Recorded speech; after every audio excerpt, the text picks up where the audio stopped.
Hi everyone, this is Andrei from Chronologic, and today I'm going to show you how to schedule a Polkadot transaction using Automate.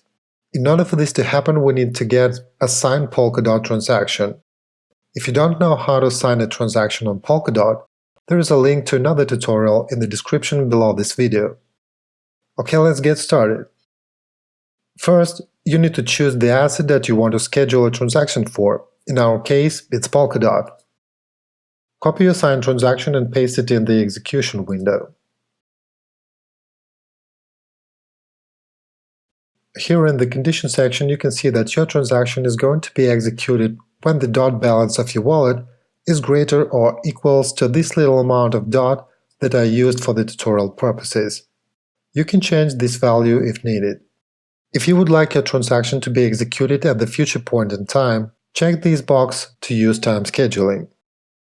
Here we can choose the date. Let's say I would like to schedule my transaction to be executed on January 18, 12:30 p.m. UTC time zone. At the bottom of the page you can see the summary of your future transaction. You can double-check the amount of DOT you are going to send, the network you are operating on, the addresses of the sender and receiver, and the conditions that you have just set. If everything is correct, you can go ahead and click Schedule.